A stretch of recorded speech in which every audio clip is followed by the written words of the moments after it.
La historia está llena de historias salvajes, algunas tan extrañas que parecen ficción, desde una chica que desapareció sin decir una palabra, hasta un excéntrico millonario momificado. En este video, nos sumergimos profundamente en estas extrañas historias históricas de las que probablemente no aprendiste en la escuela. Abróchate el cinturón, porque esta es la historia como nunca la habías escuchado. Ahora vayamos a Nueva York a finales del siglo XIX. Adele Edith Bowes nació en Nueva York a finales de 1895. Provenía de una próspera familia de judíos americanos cuyas raíces estaban en Europa Central. Es importante entender su prominencia en América para comprender completamente por qué la historia de Adele se convirtió brevemente en noticia nacional en los Estados Unidos en 1909. La familia Boas provenía de la región de Silesia del Reino de Prusia, en lo que ahora es la región fronteriza tripartita entre Alemania, Polonia y la República Checa. Un miembro de la familia, Emil Boas, había dejado allí para los Estados Unidos en 1874, cuando tenía solo 19 años. Pronto se estableció como un exitoso empresario de envíos y transportes en América, aprovechando las conexiones de su familia en la misma industria en Europa. Pronto otros miembros de la familia comenzaron a unirse a él en los Estados Unidos, dejando atrás el creciente antisemitismo de la sociedad europea. Su primo Arthur fue uno de ellos. Arthur Bowes era el padre de Adele y se había casado con Blanche Hochstetter. Posteriormente tuvieron 3 hijos, de los cuales Adele era la hija del medio. El mayor era su hermano Percy, mientras que una segunda hija, Edith, era la menor de la familia. Arthur continuó para establecer un exitoso negocio de hilos y fue una figura importante en la industria textil de Nueva York para el amanecer del siglo XX. Sin embargo, la verdadera riqueza familiar fue acumulada por el primo Emile, quien para 1900 era el gerente general y director residente de la Compañía de Vapores de América de Hamburgo. Esta era una de las compañías de transporte más grandes del mundo y transportó a millones de personas entre Europa y las Américas a principios del siglo XX. Por lo tanto, Emile era un hombre muy rico, y Adele nació en una importante familia de inmigrantes judíos americanos, y aunque no estaban a la par con los Astors y los Vanderbilts, el nombre de la familia Boas sí mandaba respeto en la alta sociedad de Nueva York en ese momento. A pesar de su afluente trasfondo, el mundo nunca habría oído hablar de Adele Boas si no fuera por los eventos del viernes 23 de abril de 1909. Para ese entonces, Adele tenía 13 años de edad y se describía como alta, de ojos azules, rubia y con un sorprendente parecido a su padre. Ella vivía una vida privilegiada, con sirvientas atendiendo todas las necesidades de ella y sus hermanos. La familia vivía en una gran casa adosada en la calle West 88th, junto al Central Park en Manhattan, un edificio que era lo suficientemente grande que una valla rodeaba la casa Boas. Desde aquí, Adele asistió a una prestigiosa escuela Jacobi, una escuela progresista de coeducación que Laura Jacobi, ella misma una emigrante judía de Alemania a los Estados Unidos, había fundado en 1896. Hoy en día, sin embargo, se conoce como la Escuela Calhoun. Sin embargo, a pesar de sus circunstancias privilegiadas, Adele aparentemente estaba insatisfecha con su suerte en Manhattan, y en particular, con lo que percibía como el comportamiento opresivo de sus padres, que la acompañaban a la escuela todos los días. Esto explicaría los eventos del 23 de abril de 1909. Ese día, Adele y su madre Blanche salieron a hacer algunas compras. Antes de salir, Adele había llamado a una amiga para hacer planes y verse más tarde esa noche. Luego, cuando estaban de compras, Adele le dijo a su madre que estaba cansada y quería volver a la casa. Blanche estuvo de acuerdo y la envió en su camino con indicaciones a la casa, que estaba a solo unas pocas calles de distancia. Sin embargo, cuando Blanche regresó a la casa Boas en la calle West 88 alrededor de las 6 de la tarde, su hija no estaba por ningún lado y no regresó a casa esa noche. Así, en la mañana del 24 de abril, después de haber enlistado la ayuda del primo Emil, la familia Boas reportó a Adele como desaparecida. Solo podemos imaginar cuán preocupados y asustados estaban sus padres, y lo que sucedió a continuación podría sorprenderte. El anuncio de la desaparición de Adele Boas desató una tormenta mediática. Había buenas razones para esto. Arthur Boas dejó inmediatamente saber que ofrecía una recompensa de $1,000 por información sobre la recuperación de su hija. Una suma muy sustancial, equivalente a alrededor de $45,000 en el dinero de hoy. Esto, junto con el estatus de la familia Bowers en la comunidad de negocios de Nueva York, llevó a muchos de los principales periódicos de Nueva York y la costa este a publicar la historia el 25 de abril. En paralelo, la agencia de detectives Pinkerton, la principal agencia de investigación en los Estados Unidos en los siglos XIX y principios del XX, fue contratada para comenzar a buscar pistas sobre el paradero de la pequeña Adele. Inicialmente, casi no se proporcionaba información de ningún tipo, lo que llevó a mucho chisme y antes de mucho tiempo un amplio rango de rumores y teorías sobre dónde podría estar Adele comenzó a circular por los bares y salones de la ciudad de Nueva York. Algunos de estos reflejaban preocupaciones contemporáneas sobre la revolución del automóvil de los 1900, al especular que Adele había sido atropellada por un coche. Otros inevitablemente concluyeron que había sido asesinada o secuestrada. Otra teoría sostenía que Adele estaba mentalmente inestable y afirmaba que se la había visto durmiendo a la intemperie en el parque Morningside, en el Alto Manhattan. Lo único que unía estas teorías, ninguna de ellas se basaba en evidencia alguna. ¿Pero resultaría ser cierta alguna de estas teorías? Los padres de Adele esperaban lo mejor, pero a medida que pasaban las horas y los días, se volvían cada vez más ansiosos por el paradero de su hija. Al final, todas las teorías estaban equivocadas. El 26 de abril, para cuando Arthur Bowers había aumentado la recompensa que ofrecía de $1,000 a $5,000, dos individuos contactaron a la policía para afirmar que tenían información sobre el paradero de Adele. Estos eran la señora Elizabeth Upton y el señor Adolf Helter, dos residentes de Boston. Helter pudo confirmar que Adele estaba en Nueva Inglaterra, a 200 millas al norte de Nueva York, de donde había desaparecido 3 días antes. También informó a las autoridades que ella estaba de camino al sur de vuelta en un tren a Manhattan. Así fue como Adele Baer fue llevada a la estación Grand Central alrededor de las 2 de la tarde del 26 de abril de 1909. Allí fue recibida por su tío Emil y algunos de los investigadores que él había contratado. Cuando se bajó del tren, no había nada en su apariencia que indicara que había estado bajo alguna tensión severa, ya sea física o mentalmente. Procedieron hacia el Upper West Side y la casa de la familia Boas, donde Adele saludó a sus padres. Luego fue atendida por el médico de la familia, quien dijo que estaba en perfecta salud y solo necesitaba dormir. Al día siguiente, publicaciones como el New York Times y el New York Tribune informaron que Adele había sido encontrada viva y en buen estado, y se había reunido con su familia. Pero quedaron preguntas, ¿cómo? ¿Dónde había estado y qué había estado haciendo entre su desaparición el 23? Y su reaparición el 26. ¿Y qué era este extraño viaje a Boston? En las horas siguientes a la reaparición de Adele en Nueva York, su historia se volvió más clara. Ella había, afirmó, estado molesta por la actitud dominante de sus padres hacia su educación y vida en general. Adele, al parecer, era objeto de burla por parte de sus amigos de la escuela, debido al hecho de que todos los días una criada empleada por la familia Boas la acompañaba de ida y vuelta a la escuela. Por lo tanto, decidió que se escaparía brevemente, durante una semana aproximadamente, para demostrar que podía cuidar de sí misma. Lo que la había llevado al límite fue que el día que desapareció, su madre le había dado instrucciones tan precisas sobre cómo caminar las varias cuadras hasta la casa, como si ella misma no supiera el camino.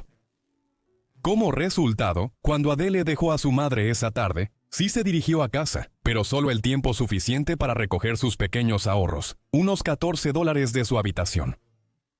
Luego salió de nuevo y tomó el tranvía o carro Crosstown a través de Manhattan hasta la estación Grand Central. Desde allí tomó el tren a Boston. No parecía haber ninguna razón particular para que eligiera ese destino, aparte de que era una ciudad de la que había oído hablar mucho y a la que podía viajar directamente en tren desde Nueva York. Una vez que llegó a Boston, Adele logró conseguir una habitación en una casa de huéspedes con su pequeña cantidad de dinero, pagándola por adelantado y dando un nombre falso. Al día siguiente, caminó por las calles de Boston y se puso a buscar un trabajo. Aquí es donde Elizabeth Upton entró en la ecuación. Adele consiguió un puesto como mesera en un restaurante en el distrito de Charleston, en Boston, trabajando para Upton, y pasó el domingo 25 de abril trabajando allí. Y aquí fue donde el plan de Adele Balbus se desmoronó. Durante su turno, se cortó el dedo mientras cortaba pan y decidió que no le gustaba su nuevo trabajo. Así que, el 26 de abril, se volvió a Manhattan. En el viaje de regreso de Adele, la policía abordó el tren en su búsqueda. Pronto la encontraron y le preguntaron si era la niña desaparecida Adele Boas, pero ella mintió, diciendo que su nombre era Freda Dalton e incluso adoptó un falso acento alemán y fingió no entender muy bien el inglés. El engaño de Adele fue tan ingenioso que la policía quedó desconcertada. Informaron a la policía de Nueva York que la niña desaparecida no estaba en el tren. Adele ciertamente tenía su ingenio, ya que otros pasajeros también fueron engañados por su actuación, y estaban convencidos de que ella era simplemente Freda Dalton, una niña alemana en camino a Nueva York.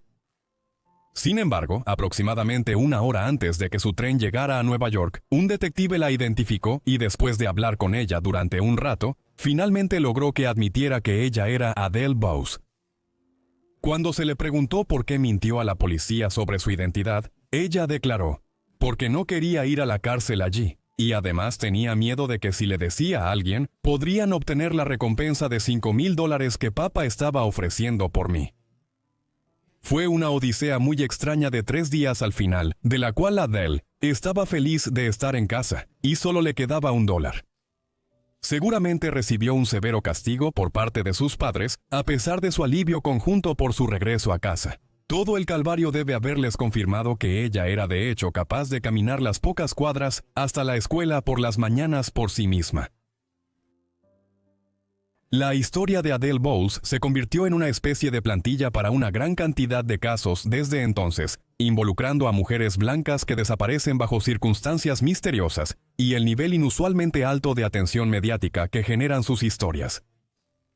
El primer ejemplo claro ocurrió en diciembre de 1910, un año y medio después del breve acto de desaparición de Adele, cuando Dorothy Arnold, una heredera y socialité de Nueva York de 25 años, desapareció sin dejar rastro en Nueva York después de estar en Manhattan y decirle a un amigo que iba a caminar a casa a través de Central Park. Los periódicos de Nueva York fueron rápidos en recordar al público lector en ese momento el caso de Boas y cómo esto era similar a la desaparición de Arnold. Sin embargo, tristemente, en el caso de Dorothy Arnold, nunca se la volvió a ver de manera confirmada, ni se encontraron sus restos si fue víctima de algún tipo de juego sucio. Desafortunadamente, demasiados casos como estos no tuvieron un final tan feliz como el de Boas. Adele siguió viviendo una vida sin drama. Evitó el resplandor mediático de por vida tras aquello. Se sabe poco sobre el resto de su vida. A continuación nos dirigimos a Inglaterra, donde una mujer terminó siendo momificada y fue dejada sin enterrar durante más de 100 años. La extraña historia de la momia de Manchester no comienza con el gobernante del antiguo Egipto como podrías pensar, ni involucra a un egiptólogo, el nombre para los arqueólogos e historiadores del antiguo Egipto. En cambio, comienza con Hannah Beswick, una mujer adinerada pero por lo demás poco notable de Manchester. Hannah nació en 1688 en Chetwood, en Old Hall, en las afueras de Manchester. En este momento, la ciudad del norte era poco más que un pueblo somnoliento, ya que la revolución industrial que la transformaría aún estaba a casi un siglo de distancia. Sus padres eran John Beswick y Patience Beswick. Eran una familia de negocios adinerada, en un momento en que la industria textil ya era considerable en la región más amplia de Yorkshire y Lancashire. Por lo tanto, cuando su padre murió en 1706, cuando Hannah estaba entrando en su adolescencia tardía, heredó una fortuna sustancial de él. Esto ascendió a miles de libras, millones en el dinero de hoy. Con ello compró la mansión de Bertrand Bower en Hollywood, cerca de Oldham, un suburbio de Manchester hoy en día, aunque en aquel momento era una ciudad completamente separada. Aquí vivió una vida algo poco notable hasta su muerte en febrero de 1758, cuando probablemente tenía 69 años de edad. Sin embargo, era algo excéntrica, enterrando gran parte de su fortuna en 1745, cuando la rebelión jacobita en Escocia, ese año, amenazó con expandirse al norte de Inglaterra, y lo hizo por un tiempo. Al parecer, nunca recuperó el dinero enterrado, ni le dijo a sus parientes su ubicación, lo que ha llevado a búsquedas del tesoro en Birch y Bower en la actualidad. Podrías estar preguntando, ¿dónde entra la momia en todo esto? Bueno, todo se relaciona con el fenómeno de los entierros prematuros responsables que ocurrieron en la Europa moderna temprana, y un extraño incidente que involucró al hermano de Hannah Beswick, que tuvo un impacto duradero en su psicología. Para entender mejor la historia de Hannah Beswick, primero necesitamos mirar los entierros prematuros que no eran tan inusuales en ese momento. Un entierro prematuro es cuando una persona es enterrada en un ataúd como parte de un entierro cristiano, solo para que él o ella despierte vivo bajo tierra. Esto podría suceder por varias razones. A veces las personas caían en coma y despertaban enterradas vivas porque sus seres queridos creían que estaban muertos. Otras veces, enfermedades raras como el síndrome de enclaustramiento podrían hacer que una persona parezca estar muerta. Así se realizaba el funeral y el entierro.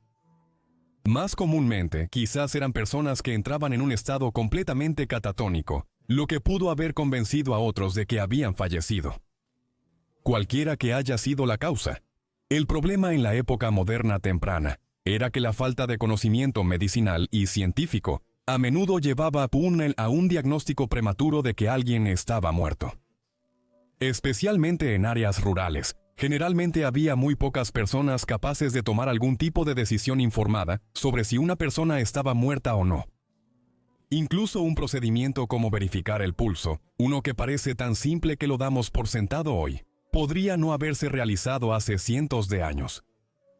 Como era de esperar, muchas personas terminaron en un ataúd mientras aún estaban vivas. Las cifras han sido bastante debatidas y no se pueden determinar con precisión, pero los estudiosos del tema creen que miles fueron enterrados vivos en toda Europa cada año en la época moderna temprana. El médico Hedda Stenson Hooker estimó que la cifra era de alrededor de 800 anualmente, solo en Inglaterra y Gales. Como era de esperarse, algunas personas estaban muy preocupadas de que esto les pudiera suceder. Hannah Beswick fue una de esas personas, y ella llegó a extremos para asegurarse de no caer presa de tal destino. El camino de Hannah Beswick para convertirse en la momia de Manchester comenzó con el funeral de su hermano James, un día a principios de 1750. Lamentablemente, no se tiene registro de la fecha exacta. El funeral de James comenzó como cualquier otro, con personas asistiendo a una ceremonia religiosa cristiana, seguida del traslado de su cuerpo al cementerio. Justo cuando el cuerpo de James estaba a punto de ser sellado y bajado al suelo, uno de los dolientes notó algo inusual. Parecía que James estaba parpadeando. La persona rápidamente hizo saber esto, y un examen más detallado de su cuerpo por el Dr. Charles White, un joven médico en ese momento, reveló que James Beswick estaba vivo después de todo. Los dolientes llevaron su ataúd de vuelta a su casa, donde recuperó la plena conciencia unos días después de lo que le estaba afectando. El roce cercano de James con ser enterrado vivo tuvo un impacto inmenso en su hermana Hannah Beswick. Podríamos decir que ahora desarrolló tafefobia, el miedo a ser enterrado vivo. Pero si podemos llamarlo tafefobia en este caso es, por supuesto, objeto de debate. Una fobia generalmente es algo que contiene un elemento de irracionalidad en ella. Sin embargo, habiendo visto a su hermano casi enterrado vivo unos años antes, El miedo de la señora Beswick de que le sucediera lo mismo estaba completamente justificado. En cualquier caso, pronto llevaría a un desarrollo extraordinario. Hannah Beswick murió solo unos años después del entierro casi en vida de su hermano. Pronto se reveló que ella se había esforzado mucho para evitar ser enterrada viva. En julio de 1857, ella había modificado su testamento para legar 100 libras al doctor Charles White, el mismo médico que había declarado que su hermano de hecho estaba vivo en su tumba unos años antes. Con esto, el doctor debía asegurarse de que una vez que ella muriera, el cuerpo de Hannah no fuera enterrado, sino que se mantuviera indefinidamente sobre el suelo, donde él debía realizar controles regulares para asegurarse de que no se la había identificado erróneamente como fallecida. Por supuesto, había formas de lidiar con la tafefobia. Tal era el miedo a ser enterrado vivo en la época medieval tardía y principios de la moderna, que se emplearon varios dispositivos para evitar que esto sucediera. Una de estas medidas era un ataúd de seguridad. Este es un ataúd equipado con un mecanismo para prevenir el entierro prematuro. Un tipo de ataúd de seguridad incluía una palanca que podía abrir el ataúd desde el interior. Todo esto estaba bien y era bueno, siempre y cuando el ataúd aún no estuviera bajo tierra, pero es difícil ver cómo funcionaría esto si hubiera 6 pies de lodo encima del ataúd presionando la tapa. Se podrían emplear varios otros dispositivos como una campana sonando, pero White optó por un método completamente diferente después de que Beswick murió en 1758. La tafefobia de Hannah Beswick solo explica parcialmente cómo surgió la momia de Manchester. La otra parte de la explicación reside en las decisiones bastante excéntricas del Dr. Charles White. Podría haber elegido una amplia gama de métodos para preservar el cuerpo de Hannah, con el fin de cumplir sus últimos deseos, pero entre ellos eligió el inusual método de la momificación. Aparentemente no había ninguna referencia en el testamento de Beswick de que ella quería ser embalsamada. Sin embargo, White siguió adelante e hizo esto de todos modos. Después de esperar un tiempo suficientemente largo para asegurarse de que ella estaba realmente muerta, White decidió insistir en su petición de no ser enterrada. Se inyectaron trementina y bermellón en las arterias y venas del cadáver. Se extrajeron los órganos y se extrajo tanta sangre como fue posible del cuerpo. Después de ser lavados en alcohol, los órganos fueron reinsertados y las cavidades del cuerpo fueron rellenadas con sustancias como resina y alcanfor. Finalmente, el cuerpo fue ungido con aceites y colocado en un sarcófago lleno de yeso de París. Así nació la momia de Manchester. No está del todo claro por qué White hizo esto, aunque estaba en gran medida vinculado a una disputa legal en torno al testamento de Hannah. Para recibir las 100 libras que le habían legado, una suma considerable de dinero en ese momento, White creía que tendría que demostrar que había conservado su cuerpo de alguna manera sin enterrarlo, según sus instrucciones. También puede haberse inspirado por un deseo científico de entender cómo funcionaba la momificación, y para entonces era un pionero en los campos de la cirugía, obstetricia y ortopedia. Ahora estaba el asunto complicado de dónde se iba a almacenar la momia de Manchester. Por un tiempo, su cuerpo embalsamado se guardó en Ann Colts Hall, una gran mansión propiedad de otro miembro de la familia. Pero sus parientes pronto se sintieron incómodos al tener los macabros restos de Hannah en su casa, y la momia fue devuelta a White después de un corto periodo. A partir de entonces, aparentemente durante el resto de su vida, hasta 1813, unos 55 años después de que Hannah muriera, White mantuvo la momia de Manchester en exhibición en una antigua y grande caja de reloj independiente. La curiosidad pronto atrajo la atención, y durante las décadas muchas personas pagaron una pequeña tarifa para visitar la casa de White y ver la momia de Manchester. Cuando White murió en 1813, la momia de Manchester fue heredada por un colega suyo, un Dr. Ollier, quien la tuvo en su posesión durante los siguientes 15 años, hasta que él mismo murió en 1828. Luego fue entregada al Museo de la Sociedad de Historia Natural de Manchester. Fue en este punto que los restos embalsamados de Beswick se conocieron como la momia de Manchester. En una época de curiosidad científica, y cuando las ferias y exposiciones mundiales estaban de moda, el museo capitalizó su extraña exhibición. Y la momia de Beswick se convirtió en toda una sensación a mediados del siglo XIX. La odisea de los restos de Hannah Beswick finalmente llegaría a su fin en 1868, 110 años después de su muerte. El año anterior, el Museo de la Sociedad de Historia Natural de Manchester fue absorbido por el nuevo Museo de Manchester. Mientras se transferían y recategorizaban sus colecciones, la momia de Manchester se convirtió en un tema controvertido, ya que algunas figuras religiosas y políticos comenzaron a argumentar que era inaceptable que los restos de una mujer del siglo XVIII, que no había recibido un entierro cristiano adecuado, deberían estar en exhibición pública de esta manera. Siguió un caso legal en el que se concluyó que Hannah Beswick ciertamente estaba legalmente muerta en este punto, por lo que ya no era necesario cumplir con su deseo de no ser enterrada en la remota posibilidad de que todavía estuviera viva.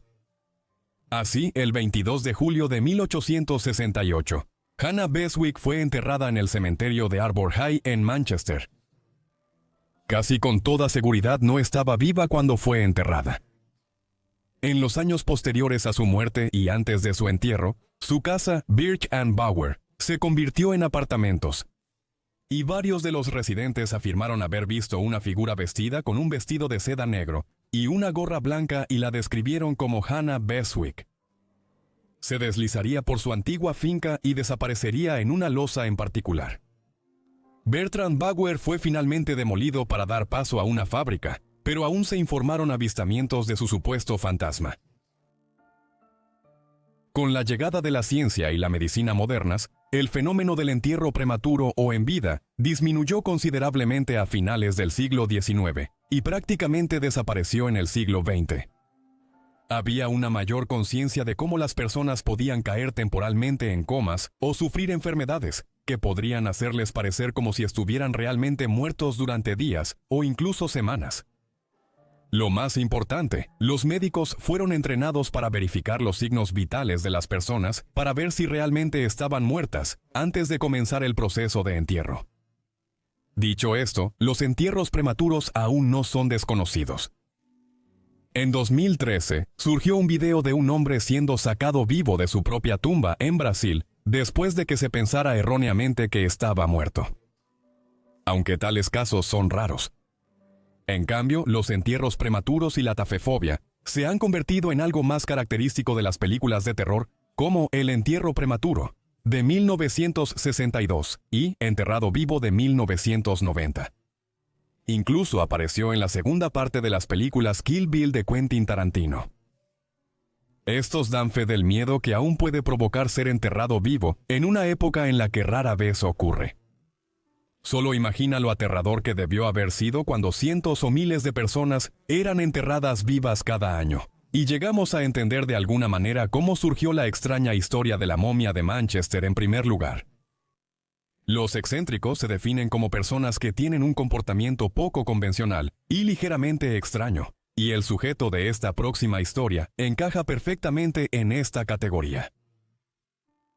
Amy Isabella Crocker nació en la ciudad de Sacramento, en California, el 5 de diciembre de 1864. Su primer nombre originalmente se escribía Amy A.M. Ibuike, aunque comenzó a escribirlo como A.I.M.E.E. En años posteriores para sonar más vanguardista. Provenía de una gran familia en la que era la sexta de 7 hijos. Recibió una educación de élite según los estándares de la época. Pero debemos recordar que esta era una sociedad aún en desarrollo en California, en los 1860 y 1870. Estados Unidos solo había adquirido la región de México en 1848 al final de la guerra entre Estados Unidos y México, y el asentamiento occidental a gran escala comenzó un año después tras el descubrimiento de vetas de oro en la región. La historia de Amy debe entenderse a la luz de su privilegiado trasfondo. La familia Crocker era extremadamente rica.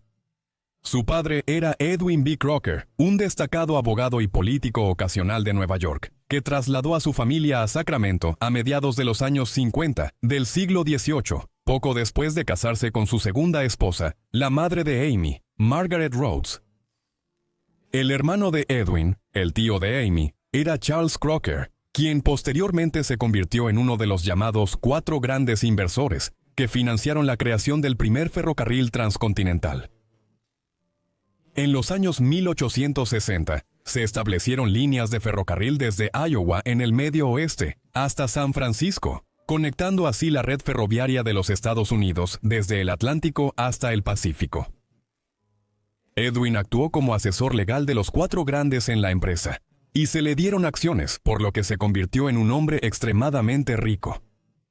Cuando él murió en 1875, Amy tenía solo 10 años y heredó $10 millones de él, algo equivalente a más de $300 millones en el dinero de hoy. Por lo tanto, durante su vida, Amy nunca tuvo que preocuparse por el dinero. Uno de los aspectos más definitorios de la vida de Amy Crocker, y ciertamente uno que generó abundantes especulaciones de prensa, fue su tumultuosa y colorida vida amorosa. Esto comenzó temprano. Como adolescente, la atracción de Amy hacia los chicos preocupaba a su madre, y pronto envió a su rebelde hija a Europa, pensando que algunas influencias del viejo mundo podrían curarla de sus males. Tuvo justo el efecto contrario. Mientras asistía a una escuela de élite en Alemania a principios de los 1880, Amy comenzó un romance con un príncipe alemán, el cual resultó en su primera propuesta de matrimonio. Sin embargo, la boda se evitó cuando Amy se fugó con un torero español. Fue una declaración temprana sobre su estilo despreocupado y su vida personal caótica. De vuelta en California, después de su primera aventura en el extranjero, Amy se casó con Richard Porter Ashe en 1882, cuando tenía solo 17 años. Él era el sobrino de 21 años de David Farragut, el primer almirante de la Marina de los Estados Unidos y un héroe condecorado de la Guerra Civil Americana. Pero el matrimonio fue dramático desde el principio. Durante su luna de miel, un tren en el que viajaban descarriló, lo que llevó a un abandono de emergencia de los vagones. Abim Bosin. Un año después tuvieron una hija llamada Alma, quien fue el centro de una amarga batalla de divorcio, debido a las enormes inversiones financieras especulativas de Ashe y la pérdida de mucho dinero en apuestas a mediados de los años 1880. Los procedimientos judiciales fueron noticia nacional. Finalmente, el juez falló a favor de Richard, alegando que era el menos irresponsable de los 2 excéntricos padres de Alma. Finalmente, Alma, cuyo nombre fue cambiado legalmente a Gladys algunos años después, fue adoptada por la madre de Amy y en gran medida criada por ella. Amy decidió alejarse de California tras el colapso celta de su primer matrimonio. Esta vez se dirigió hacia el oeste, tomando un barco de California a las Islas Hawaianas en 1888. Estas aún no eran parte de los Estados Unidos, aunque los empresarios estadounidenses comenzaban a desempeñar un papel importante en sus asuntos, en gran parte para poder dominar la industria frutícola allí. Pronto se encontró con el rey Kalakaua de Hawái, el último rey de las islas, conocido como el Monarca Alegre.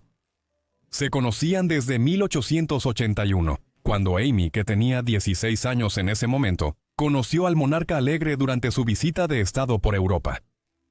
Así, Amy fue recibida generosamente a su llegada a Honolulu, y se le otorgó el título de princesa Palaikalani. El rey incluso le regaló una isla propia, aunque era una de las islas más pequeñas y en gran medida deshabitadas del archipiélago. Fue mientras estaba en Hawái que Amy conoció y se casó con su segundo esposo. Henry Mansfield Gillig era un capitán de mar, explorador, a veces mago y cantante de ópera. En resumen, era el tipo perfecto de personaje excéntrico y colorido para que Amy se casara. La visita a Hawái fue de lo más escandalosa. Amy escandalizó a los misioneros locales que habían venido en gran número para convertir a los nativos al cristianismo. En una ocasión apostó en Honolulu, que correría desnuda por el centro de la ciudad. Ganó la apuesta e incluso se detuvo en medio de ella para intentar convencer a la banda de cuerdas que se encontró para que la acompañara. Después, los misioneros exigieron que el rey la expulsara de las islas, lo cual él se negó a hacer. Al final, cuando se fue para que ella y Henry se dirigieran al este para recorrer el extremo oriental de Asia, aunque volverían en varias ocasiones a Hawái. Entre 1889 y 1894, Amy y su segundo esposo emprendieron una gran odisea alrededor del mundo del Pacífico. Esto los llevó a China, Japón, Hong Kong, Borneo, India y muchos otros lugares además. Derechos. Si se deben creer sus propias cuentas de estos años, escritas en su memoria y varias otras piezas que escribió, y nadie ha presentado nunca evidencia para sugerir que era algo más que veraz en sus recuerdos, entonces tuvo algunas aventuras extrañas durante este tiempo, evitando a algunos cazadores de cabezas caníbales en las Indias Orientales, experimentando lanzadores de cuchillos demasiado entusiastas en la ciudad de Shanghái, en China, e incluso supuestamente sobreviviendo a un intento de envenenamiento en Hong Kong. En la colonia de la isla británica, también frecuentaba un fumadero de opio, y afirma haber comprado la libertad de una prostituta. Como era de esperar, Henry no siempre podía seguir el ritmo de su esposa, y a veces regresaba a California para descansar y recuperarse mientras ella continuaba viajando.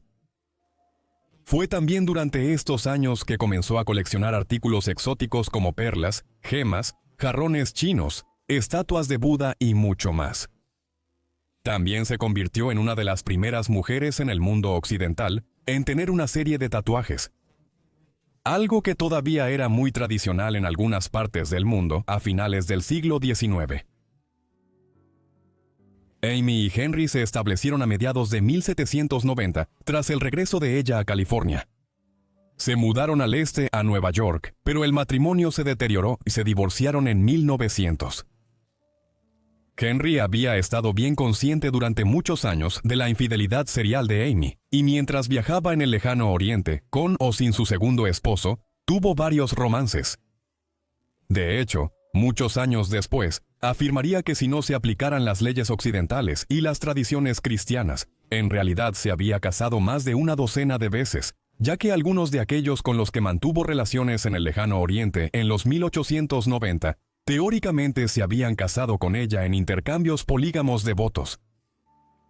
En Nueva York, en 1901, entró en lo que podría considerarse su matrimonio más estable y amoroso. Jackson Guru era un compositor y un bohemio excéntrico, al igual que Amy. Por ejemplo, juntos fundaron una colonia budista en Nueva York, algo que hoy en día no sería inusual para muchos residentes de la Gran Manzana, pero que habría sido muy inusual para los observadores en el amanecer del siglo XX. Juntos, la pareja se convirtió en un dúo bien conocido en Manhattan. Eran asistentes recurrentes a las obras de Broadway y conocidos cercanos de algunas de las figuras literarias de la ciudad. Enrico Caruso, posiblemente el tenor de ópera más famoso de la Edad Dorada, era un amigo y visitaba su casa regularmente, donde realizaban veladas a las que asistían las clases culturales de la ciudad. Los detalles de estos a menudo aparecían en los periódicos de Nueva York, siendo sus vidas escandalosas un tema regular en las columnas de chismes de la ciudad. Debido a este estilo de vida, la pareja fue rechazada por gran parte de la alta sociedad de Nueva York, incluyendo algunos miembros de la familia extendida de Amy. Sin embargo, el público estaba fascinado por esta excéntrica heredera, que tenía tantas historias aventureras y multitudes de jóvenes admiradores masculinos. El Philadelphia Inquirer incluso la nombró la mujer más fascinante de su época. Amy y Jackson no tuvieron hijos biológicos, pero adoptaron a 3 niños, 2 niñas llamadas Dolores y Yvonne, y un niño llamado Reginald.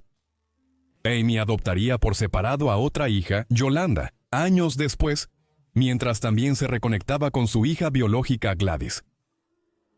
Su armoniosa pero siempre interesante felicidad familiar llegó a un trágico final en 1910, cuando Jackson murió debido a complicaciones resultantes de un caso severo de amigdalitis. A pesar de volver a casarse en años posteriores, como verás, Amy mantuvo el nombre Gouraud por el resto de su vida. Tras la muerte de Jackson, y debido tanto a ella como a la forma en que cada una de sus acciones había llegado a ser escrutada por la prensa de Nueva York, se trasladó a París. La ciudad de las luces ya estaba bien establecida como la capital cultural del mundo a principios de los 1910, y continuaría manteniendo esa posición durante otro cuarto de siglo. Viviría aquí por los siguientes 27 años, pero visitaría a Estados Unidos con frecuencia.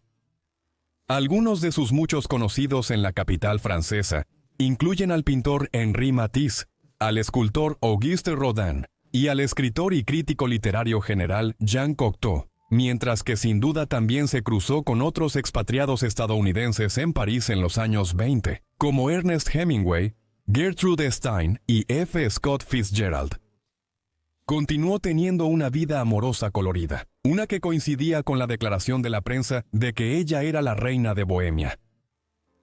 Con toda la atención sobre su cautivador estilo de vida, ella escribiría después: "Creo absolutamente que vivir en el sentido más completo de esa palabra, descubriendo la belleza total de la vida y sumergiéndose completamente en los seres humanos que pululan a través de esta vida, es un arte puro, lo creo sinceramente. El logro artístico más alto que podemos esperar. Todas las artes reconocidas, tus pinturas, tu escultura, tu música, tus libros, todas esas cosas son solo los símbolos de ese arte superior. Vivir". A mediados de los años 1910, su casa en la ciudad, apodada la Casa de la Fantasía, se convirtió en un refugio para los aristócratas rusos que huían del estallido de la Revolución Rusa y del surgimiento de la Unión Soviética en su país. Incluso se casó con dos de tales amigas, siendo el primero el joven príncipe Alexander Mishkinov en Nizhny Esto causaría un enorme escándalo internacional, ya que terminó teniendo un affair con su hija adoptiva Yvonne, quien tenía solo 15 años en ese momento. Tras esto, Amy solicitó inmediatamente el divorcio. El matrimonio finalizó en 1916 y pasaron 9 años hasta que se casó con su siguiente pretendiente, el príncipe Mstislav Golitsyn. Tenía poco más de 60 años cuando se casó con Golitsyn, de 26 años, en 1925. La unión solo duró 2 años, en parte debido a la diferencia de edad, pero también porque Amy continuó tratando la monogamia como una teoría en lugar de un principio. Asistía regularmente a eventos en la ciudad con uno de sus compañeros favoritos, una serpiente boa constrictor. En ocasiones socializaba con Aleister Crowley, ya para entonces un conocido defensor de la magia, el conocimiento esotérico y un estilo de vida libertino. Aparentemente, Crowley le proponía matrimonio a Amy casi cada vez que la veía o le escribía, y mantenía una descripción gráfica de su enlace de una década en sus diarios. Después de su último divorcio en 1927, Amy no volvió a casarse. Continuó viviendo en París durante muchos años, aunque la ciudad comenzó a perder su estatus como el centro mundial del bohemianismo en los años 30 después de que el crash de Wall Street y la Gran Depresión pusieran fin a la decadencia de los años 1920 y a la era del jazz. Gradualmente comenzó a pasar más tiempo en su hogar en los Estados Unidos en los años 30, y fue durante estos años que comenzó a recopilar sus reflexiones sobre su vida en un libro de memorias. Esto fue publicado en 1936 bajo el título "Y lo haría de nuevo". Proporciona un relato impactante de su vida, las situaciones a menudo extrañas en las que se encontraba y su enfoque intransigente hacia la vida. Hace una buena lectura, incluso casi un siglo después. Para cuando "Y lo haría de nuevo" fue publicado, Amy vivía en su mayoría de nuevo en la ciudad de Nueva York. Su salud estaba empeorando y ya estaba en sus 70s. Falleció el 7 de febrero de 1941 a los 76 años. Sus restos fueron llevados a California, donde fueron enterrados en la parcela familiar de Crocker, en el cementerio histórico de la ciudad. Habiendo solicitado la cremación, sus restos fueron colocados en una urna junto con los de su tercer esposo, el único de sus matrimonios que no resultó en divorcio, ya que él había muerto mientras estaba casado con ella. Como era de esperar, dada su vida excéntrica, Algo tenía que suceder incluso en la muerte, y la urna fue robada algún tiempo después de su entierro allí. Ahora estamos volviendo a Inglaterra para investigar extrañas apariciones del siglo XIX. Este misterioso cuento fue narrado por el brillante Mortis Media.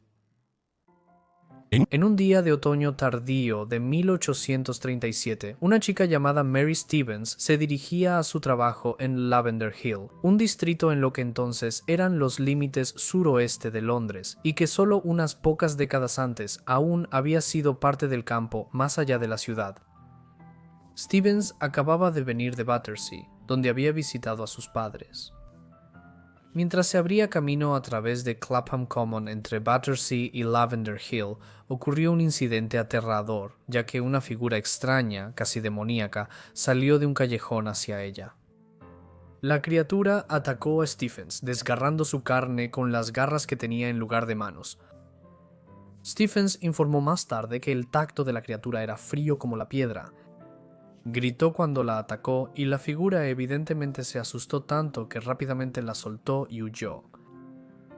Aparentemente, esta fue la primera aparición de la entidad, que pronto se conocería como Jack el Saltarín. Para noviembre de 1837 se habían realizado múltiples apariciones adicionales en Londres. Describieron a una criatura que se decía aparecía de repente, a menudo saltando distancias inconcebibles frente a individuos o carruajes en movimiento en las calles de Londres. Varios cocheros informaron que tuvieron que intentar detener repentinamente a los caballos que tiraban de sus carruajes cuando la criatura apareció casi de la nada frente a ellos y luego se alejó igual de rápido. Otro testigo afirmó que el misterioso agresor había saltado una pared de 9 pies de altura mientras reía de manera maniática.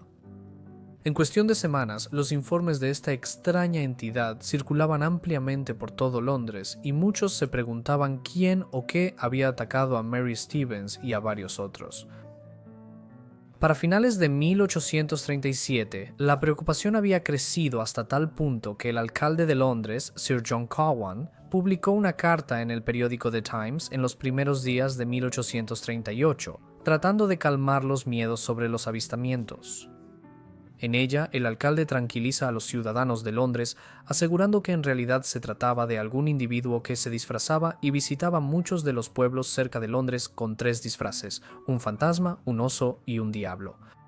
Sin embargo, se afirmó que esto era el resultado de alguna broma que se estaba jugando, muy probablemente por un miembro de la aristocracia británica, ya que tendrían los fondos necesarios para montar estas elaboradas farsas. Un número de avistamientos infames siguieron a principios de año. 1838, uno de estos ocurrió en la noche del 19 de febrero, cuando un joven de 18 años, Jane Alsop, respondió a la puerta de la casa de su padre en Old Ford, en lo que ahora es la región de Tower Hamlets de Londres. Más tarde afirmó que cuando abrió la puerta encontró a alguien fingiendo ser un policía con una gran capa.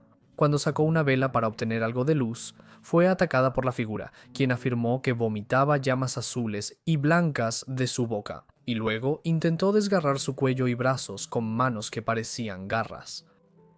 Tras unos instantes de terror, la criatura huyó por los campos.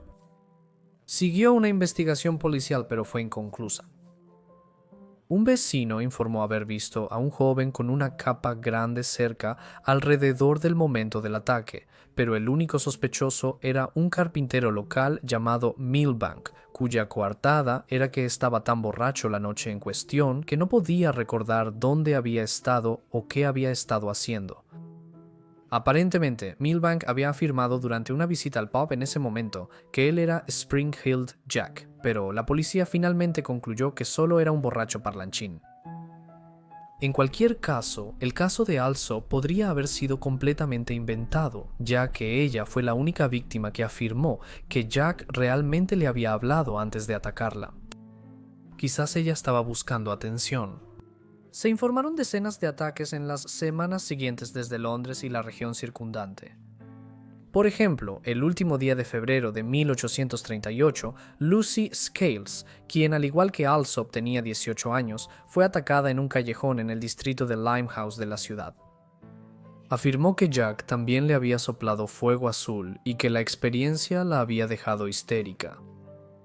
La policía continuó investigando avistamientos como este y se ofreció una recompensa por información, pero a estas alturas las primeras apariciones obviamente estaban inspirando a imitadores aficionados y se estaba volviendo más difícil desentrañar los avistamientos reales de simples rumores. Los periódicos no ayudaron en nada. Algunos llevaban historias sensacionalistas sobre cómo la gente había muerto de miedo después de ser asaltada por Jack en las calles. Para este momento, las supuestas características de Jack el Saltarín ya se habían establecido en gran medida. Se decía que su principal característica era su agilidad, moviéndose con una rapidez increíble, con la capacidad de saltar distancias de 10, 15 o incluso 20 pies. Algunos vieron en esto poderes paranormales o sobrenaturales, pero otros que continuaron creyendo que debe haber una explicación lógica para el fenómeno pronto idearon la idea de que la figura misteriosa tenía resortes insertados en los talones de sus zapatos que lo impulsaban hacia arriba y le permitían saltar estas grandes distancias. Así, nació el nombre de Jack el Saltarín, que parece haberse extendido para la primavera tardía de 1838. Para finales del verano temprano de 1838, Jack el Saltarín era el tema de conversación en Londres y aparecía regularmente en los periódicos de Penny Dreadfuls e incluso en el escenario de Londres. Sin embargo, fue en el pico de su fama que los avistamientos reportados de Jack comenzaron a disminuir. Para finales de 1838, los informes oficiales de ataques por él se habían agotado en la capital. Y las pocas instancias que hubo de él supuestamente apareciendo provenían de otras partes de Inglaterra, donde las noticias del asaltante sobrenatural estaban inspirando tardíamente a los imitadores rurales. Para 1839, la histeria había disminuido en gran medida, y Jack se convirtió más en una figura literaria que en alguien a quien la gente temía que pudieran encontrarse en un callejón de Londres. En el transcurso de 1840 desarrolló una especie de personalidad folclórica, como una especie de bandido sobrenatural, uno que se creía que atacaba a los viajeros solitarios en los caminos fuera de Londres. Ocasionalmente se informaba oficialmente de un supuesto ataque, como fue el caso de una mujer que fue asaltada en Teignmouth en 1847, y la policía consideró que Jack el Saltarín pudo haber regresado para aterrorizar a los habitantes de la ciudad 10 años después de su primera aparición. Más distante, el espectro de Jack el Saltarín fue invocado nuevamente a principios de los 1870, cuando se informaron avistamientos de fantasmas en rápida sucesión en Peckham, en el sureste de Londres, y Sussex. Los últimos informes de personas que creían que Jack el Saltarín había regresado parecen haber ocurrido en Liverpool en 1904, más de 65 años después del primer avistamiento de él en Londres. Al buscar entender el fenómeno de Jack el Saltarín, tanto historiadores como comentaristas culturales han ofrecido opiniones y teorías diferentes para explicar todo el episodio. Algunos han buscado respuestas en lo paranormal. Por ejemplo, muchos escritores del siglo XX sugieren que Jack era algún tipo de extraterrestre, mientras que otros han considerado que Jack era una especie de medio hombre, medio monstruo, una entidad criptozoológica no muy diferente a Bigfoot o el chupacabra. Los ocultistas también han estado ansiosos por argumentar que Jack era un ejemplo de un diablo o alguna otra criatura demoníaca revelándose. En esta teoría, Spring-Heel Jack fue invocado por ocultistas u otro defensor de la magia oscura y causó estragos en el Gran Londres antes de ser llamado al inframundo en 1838. Otros aún han discutido con cualquier elemento sobrenatural que estuvo involucrado en realidad en las mentes de las primeras supuestas víctimas de Jack. Esta visión sostiene que la primera aparición de Jack por personas como Mary Stevens fue el resultado de personas drogadas, ebrias o mentalmente perturbadas. En esta teoría, la primera o dos avistamientos fueron productos de la imaginación de las personas y luego los que siguieron fueron el resultado de la histeria o imitadores. Una teoría que ganó considerable tracción en ese momento y a la que se aludió en la carta que el alcalde de Londres publicó en The Times en enero de 1838 era que Jack el Saltarín era una elaborada farsa que estaba siendo orquestada por algún miembro de la nobleza. Esta teoría en ese momento sostenía que algún noble había perdido una apuesta y el pago era fabricar la aparición de algún ser sobrenatural alrededor de Londres. Y hay cierta credibilidad en esto. Un miembro de la aristocracia británica ciertamente habría tenido suficiente dinero para financiar una estafa elaborada como esta, ya que no faltaban mesas de apuestas de alto riesgo en el Londres del siglo XIX donde se podría haber hecho una apuesta de esta naturaleza. De hecho, tan popular era la creencia en esta teoría que hubo una considerable discusión sobre quién podría ser el noble en cuestión. La mayoría se había decantado por la idea de que el par irlandés Henry de la Poix Beresford, tercero marqués de Waterford, era el responsable. Beresford era un joven noble en sus mediados veintes en ese momento, y había estado en los periódicos regularmente por fomentar disturbios públicos con una pandilla de seguidores borrachos que mantenía como su séquito. Por ejemplo, en abril de 1837 habían llegado ebrios a Melton Mowbray, donde atacaron a un cobrador de peaje y a un policía y los cubrieron con pintura roja. Beresford estaba regularmente entrando y saliendo de la corte, enfrentando cargos por el incidente de Melton Mowbray y otros episodios de vandalismo a mediados y finales de los años 1830.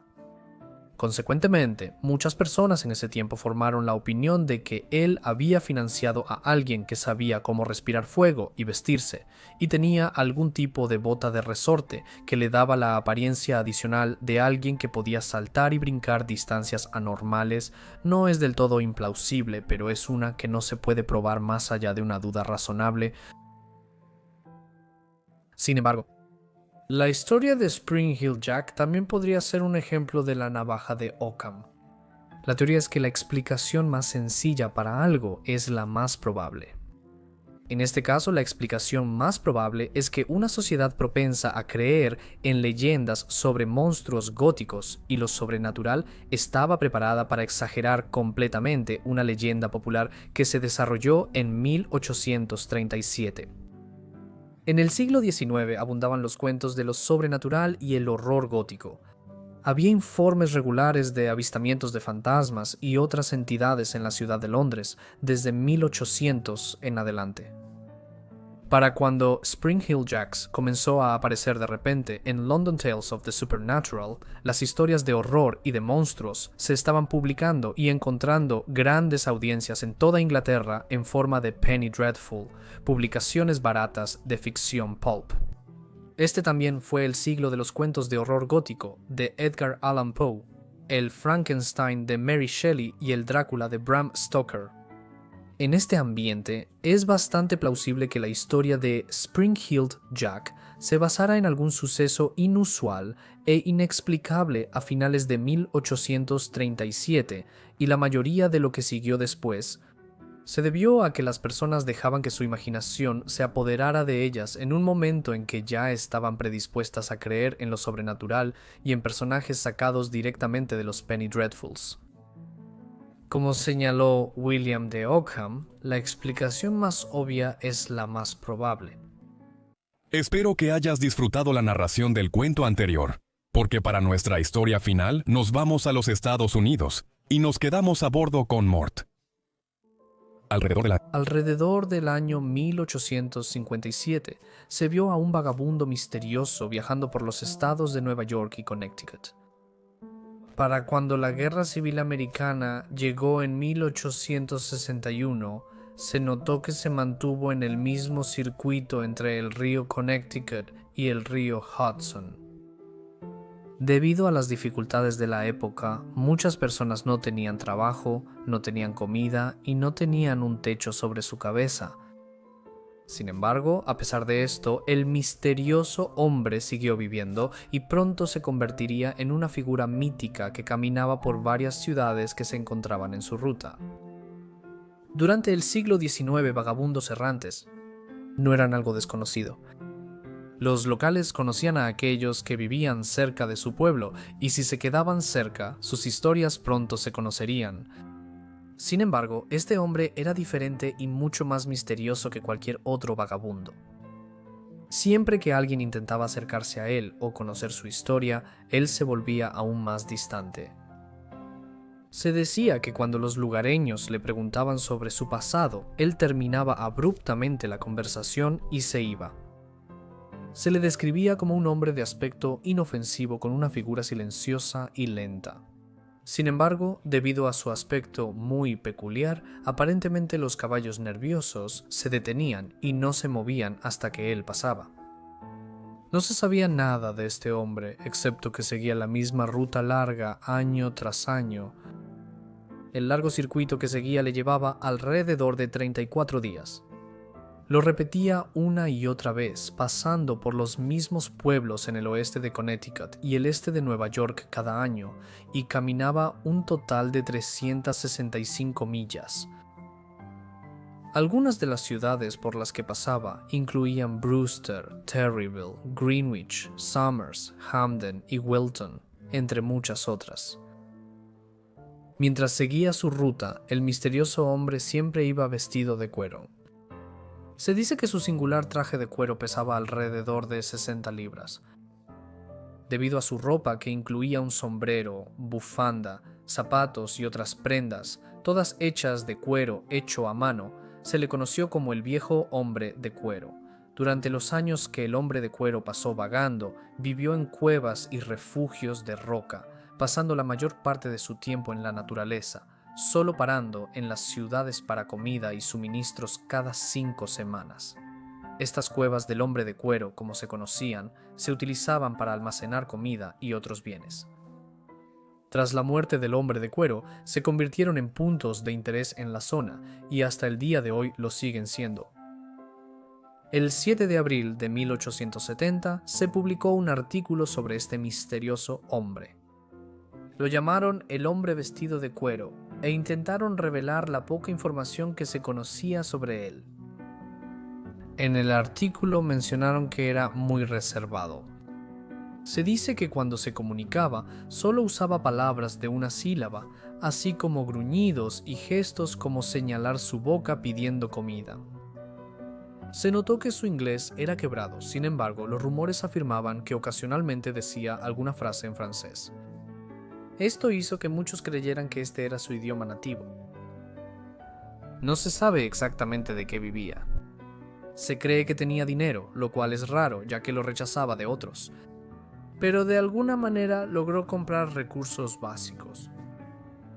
Una tienda guardó un registro de sus pedidos, que incluían una barra de pan, una lata de sardinas, una libra de galletas finas, un pastel, 2 cuartos de café y una medida de brandy con una botella de cerveza. A medida que Leatherman pasaba por los pueblos, llamaba la atención sobre sí mismo. Su apariencia distintiva e increíble puntualidad hicieron que la gente se preguntara cómo era posible, aumentando aún más su interés. Su naturaleza pacífica e inofensiva hizo que a muchas personas les gustara. Su puntualidad era tal que los locales notaron que podías decir la hora por su horario. Aparentemente se consideraba un gran honor que se detuviera en tu puerta para comer, por lo que en algunas circunstancias los lugareños amigables preparaban comida para él y se la entregaban a ciertas horas. El hombre de cuero siempre estaría en tu puerta justo a tiempo, luego generalmente comía la comida en el umbral de la puerta. Además, en ciertas escuelas tenían un día del hombre de cuero. Los mejores estudiantes serían elegidos para llevarle suministros, un privilegio.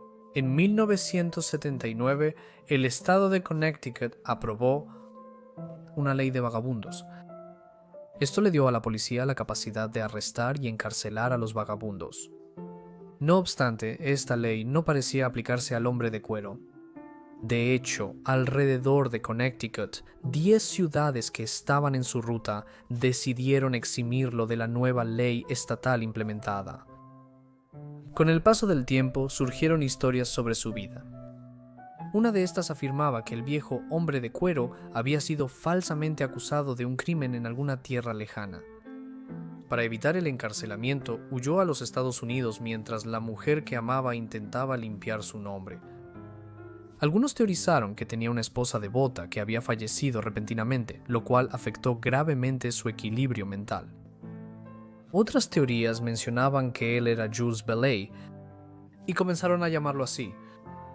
La historia cuenta que nació en una familia muy pobre, pero a pesar de esto logró obtener un título universitario y se enamoró de la hija del dueño de una fábrica de cuero llamada Marguerite Laron. Sin embargo, no aprobaba su origen pobre. A pesar de esto, el dueño de la fábrica le dio una oportunidad a Jules. Pero después de una inversión desastrosa, el joven de Lyon perdió todos los fondos de la empresa y así también a la mujer de la que estaba locamente enamorado. Después de haberlo perdido todo, se mudó a América para vivir sus años en desesperación. A partir de ese momento vagó en soledad, vestido con la sustancia de su ruina.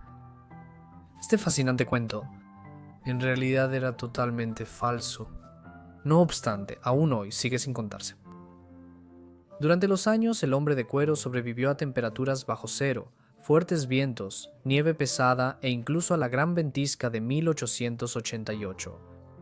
Dentro de sus cuevas, el hombre de cuero encendía fuegos para intentar mantenerse caliente en invierno, pero esto no siempre funcionaba, ya que su rostro sufrió congelaciones en muchas ocasiones. Sin embargo, a diferencia de otros vagabundos de la época, él conservó todos sus dedos. Diaria durante el tiempo de la gran tormenta de nieve de 88, que fue una de las tormentas de nieve más severas registradas. En la historia estadounidense, el Leatherman fue arrestado, aunque se cree que esto sucedió porque los locales estaban preocupados por su salud.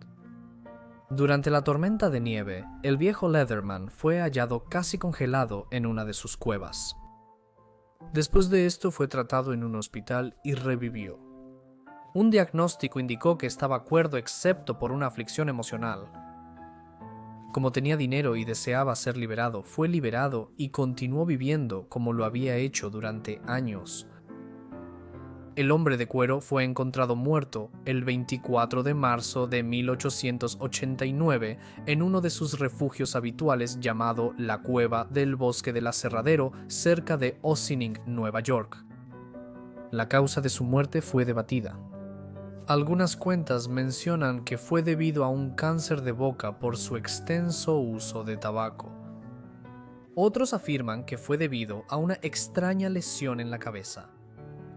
El Leatherman recibió un entierro adecuado por los locales acorde a su estatus de celebridad en la zona. Fue enterrado en el cementerio Sparta en Ossining, Nueva York. En su lápida se lee: lugar de descanso final de Jules Borlet de Lyon, Francia, el Leatherman, quien regularmente caminaba una ruta de 365 millas a través de Winchester y Connecticut, desde el río Connecticut hasta el Hudson, viviendo en cuevas desde el año 1858 hasta 1889.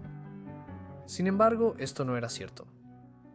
Curiosamente, al exhumar su tumba en 2011 sus restos no fueron hallados. No había rastro alguno de su cuerpo. En cambio, todo lo que encontraron los trabajadores fueron algunos grandes clavos de ataúd. Después de esto, los restos de su vida fueron recogidos y reenterrados en una ubicación más central del cementerio, con una lápida que lee más apropiadamente El hombre de cuero.